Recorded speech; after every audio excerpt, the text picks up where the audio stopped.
కొత్తారు క్యాష్గా వెళ్తే అకౌంట్లో నుంచి పంపిస్తే పట్టుకుంటారు. అదేదన్నా ఆధారాలు చూపెడితే చూస్తారు వాళ్ళు.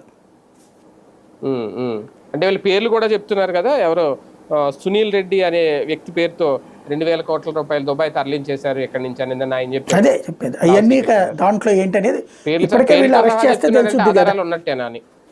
ఎందుకని అరెస్ట్ చేయలేదు వీళ్ళు ఇప్పటికీ అతన్ని? ఇప్పుడు ఎవడన్నా వ్యాపారస్తులు వీళ్ళకి తెలిసినోడు ఎవడన్నా వ్యాపారం చేసుకుంటుంటే దాని మీద పెట్టి ఉండొచ్చు కదా, అది కూడా అయి ఉండొచ్చు కదా. బేసిక్ ఒకటే నేను అనేది ఏంటంటే కుంభకోణం జరగాలంటే అంతకు ముందు కంటే కూడా ఎక్కువ ప్రభుత్వానికి రాకూడదు. ఇప్పుడు తినాలంటే ఏం చేయాలి? అంతకుముందు 10,000 కోట్లు వస్తుంది, దాన్ని 5,000 కోట్ల తగ్గించి 20,000 కోట్లు పట్టుకుపోవాలి కదా. 4,000 కోట్లు ఏంటి చండాలంగా? నాకు తెలియక అడుగుతాను. అదే కదా. ఇప్పుడు ప్రైవేట్ వాడి చేతిలోనే ఉంచేస్తే వాళ్ళ దగ్గర నుంచి దర్జాగా నెలలా కలెక్ట్ చేసుకోవచ్చు కదా, భారీ ఆదాయం వస్తుంది కదా. ఇప్పుడు అవకాశం ఉంది అంతే కదా. ఇప్పుడు వైన్ షాప్ వాళ్ళు అందరికీ మీరు ఏం చేస్తారో మాకు తెలియదురా, అక్కడ 30 రూపాయలు దాని మీద ఉంటుంది, 50 రూపాయలకి అమ్మండి, మీరు 5 రూపాయలు తీసుకోండి, 15 రూపాయలు మాకు ఇచ్చేయండి అని చెప్పి అడిగితే కాదనడానికి ఏముంటుంది? లేదు మీరు 10 తీసుకోండి మేము 10 తీసుకుంటామంటే కాదనేదే ఉంది.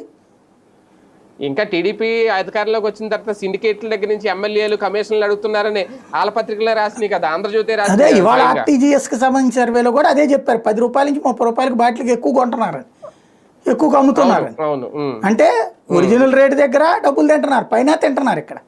అంటే ఆ షాపుల వాళ్ళకి తగ్గినటువంటి ఆదాయం ఏదైతే ఉందో ఎమ్మెల్యేలకు వాటా ఇవ్వాల్సి వస్తుందో ఆ వాటా డబ్బులు తాగుబోతుల దగ్గర నుంచి తీసుకోమన్నారు వీళ్ళు, అందుకని రేట్ ఎక్కువ పెట్టి అమ్ముతున్నారు వాళ్ళు. ఏముంది, ఒక్కొక్క బాటిల్కి 30 రూపాయలు వేసుకుంటే ఎంత పెరిగినట్టు అక్కడ ఆదాయం?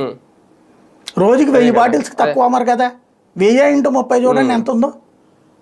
ఈ విషయం లెక్క తెలిస్తే దాంట్లో కూడా వాటా అడుగుతారు ఎమ్మెల్యేలు. అదే అంటున్నాను, అది కుంభకోణం రైట్.